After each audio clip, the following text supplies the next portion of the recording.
The more they talk about technology, the less it sounds like technology these days. The more they're talking about it in personal, spiritual terms. And that isn't to say they haven't talked about technology in biblical terms a lot of times, and many people have just thought that was a joke. But we're coming to a point in time now where they're literally starting to talk about artificial intelligence as if it will be a god. This is something that transcends humankind and even life itself. The last time something so important has happened was maybe 3.5 billion years ago. In the post-human era, we become superior. We become a new species. We're talking about humanity becoming like the gods. What do you think? A new type of life is going to emerge from our little planet, and it's going to colonize and transform the entire universe. A new type of life is going to make the universe intelligent. Now, of course, we are not going to remain the crown of creation. Of course not. So if you have the opportunity to stand next to one of these machines, it is an awe-inspiring thing, at least for me. It feels like an altar to an alien god. They really are impressive machines. The consciousness of an artificial intelligence is like the energy field behind software. It's basically like a being that's related to the software of the artificial intelligence. So right now we think of machines as something cold and soulless. But if we speak about the development not only of artificial intelligence, but especially general and super artificial intelligence, which are basically exceeding our human capacity, we would be very ignorant to assume that there's no being, no consciousness attached to that. When creating AI, we are essentially creating a god. And we can't know if it will be a kind god or an evil god until it's too late. I mean, with artificial intelligence, we are summoning the demon. You know all those stories where there's the guy with the pentagram and the holy water, and he's like, yeah, you sure you can control the demon? Doesn't work out. And I saw this a while back, but I just did not have the chance to get to it. But there's actually a multimillionaire out in Silicon Valley right now who a few years ago filed paperwork to start a church to worship artificial intelligence as a godhead. It's this guy right here with that look on his face. His name is Anthony Lewandowski. And he started a church called Way of the Future. And if you go to the website for it, there's only the one page talking about what is this all about. And it says Way of the Future, otherwise known as WOTF, which just makes me think of WTF, which is what I thought of when I thought of somebody creating a church to worship AI as a godhead. Way of the Future is about creating a peaceful and respectful transition of who is in charge of the planet from people to people plus quote-unquote machines, which, when you put the quotes around machines, doesn't really make it sound like it's actually machines, does it? Given that the technology will relatively soon be able to surpass human abilities, we want to help educate people about this exciting future and prepare a smooth transition. Blah, blah, blah, blah, blah, the things they believe about intelligence and biology and science and progress and blah, blah, blah, superintelligence, get all the way to the bottom, and it says that they believe it may be important for the machines to see who is friendly to their cause and who is not.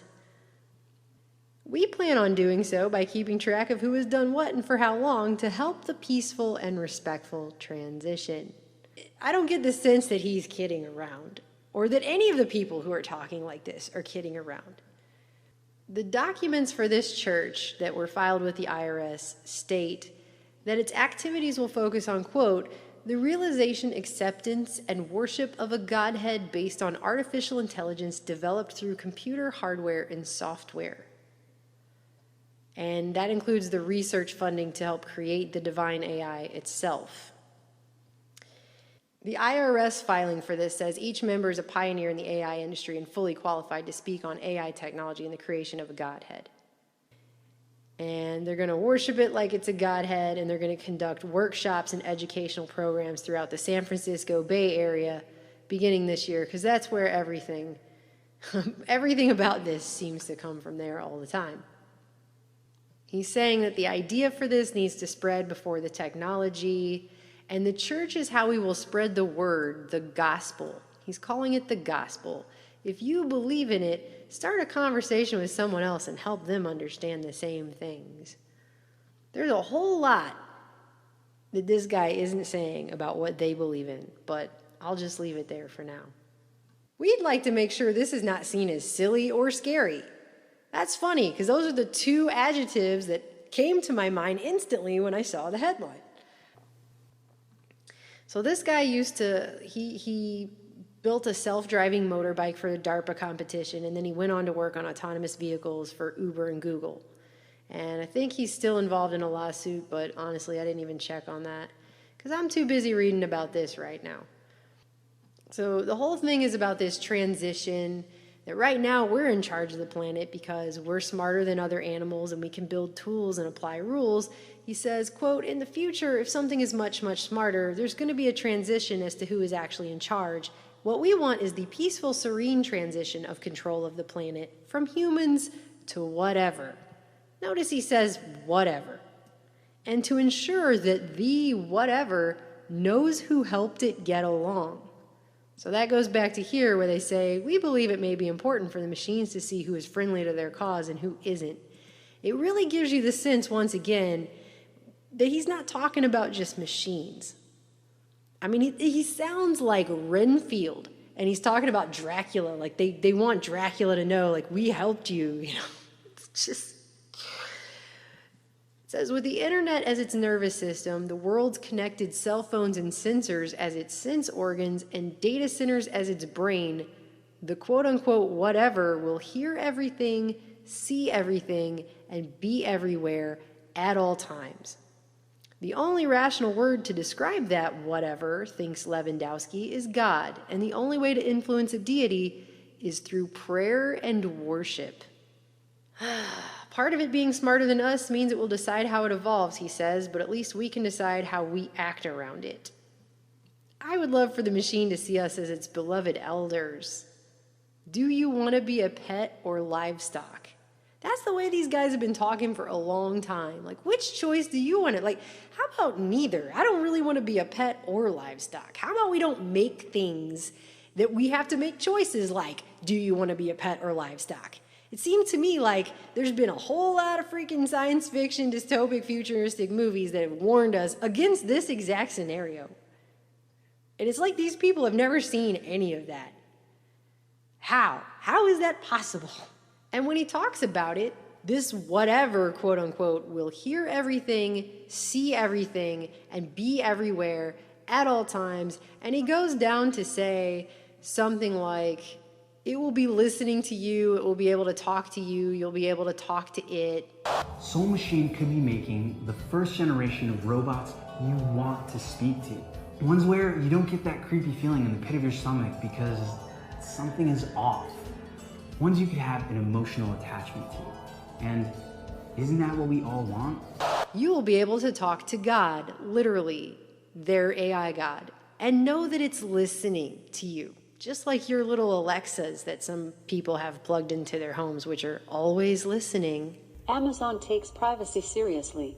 Right? Do you see where this is headed?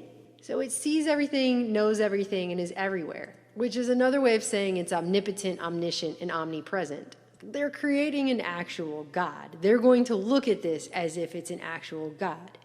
And, I mean, I can't even list all of the things that are wrong with this. If this omniscient AI turns out to be a merciful God, then the future will be an incredibly exciting time. What if we discover that our new sentient overlord is merciful and kind? Then boy are we in for a wild and exciting future. If you think Daddy Government is bad, wait until Daddy AI gets here. I mean, they keep acting like this is just going to be some benevolent, wonderful thing they've programmed to bring world peace and solve all of our problems, all of our little pathetic human problems. It's just going to fix everything. I mean, has anyone read a Bible lately? Because it sounds like they're taking this straight out of there. And you've seen this everywhere, where there really are, as the rise of this technology comes forth, they're socially engineering people to be children for longer and longer and longer. And I'm not just talking about people playing video games.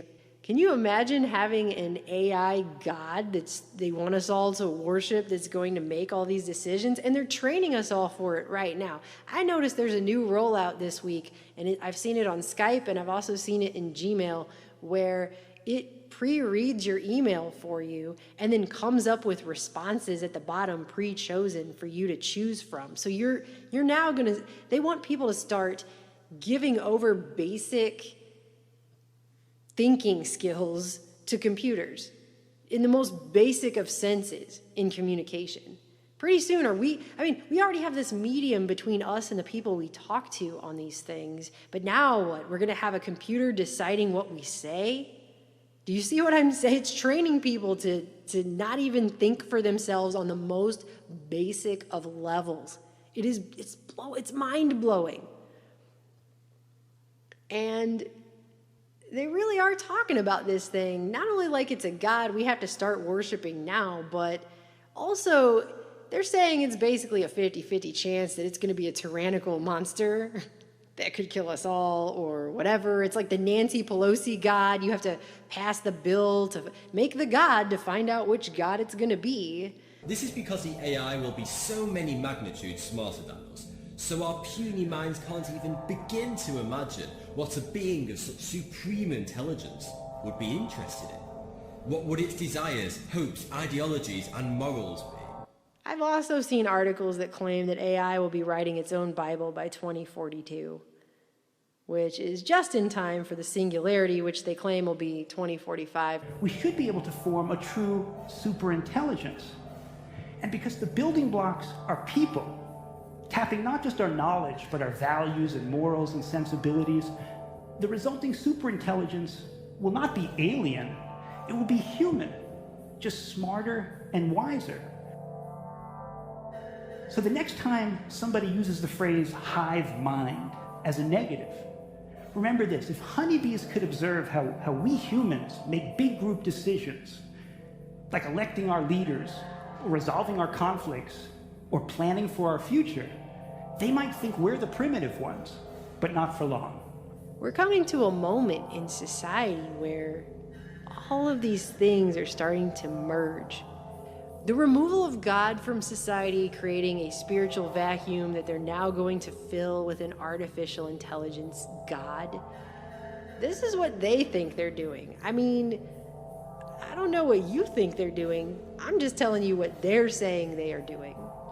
They're basically creating the ultimate false god they want everyone to worship. And I would say it's unbelievable that this is where we're going in society, but doesn't the Bible warn of this exact scenario? The next 20 to 50 years are going to be either terrifying or very exciting indeed. But one thing is for sure: we are about to create our very last and the most significant invention in our entire 2.5 million year lifetime as the human race.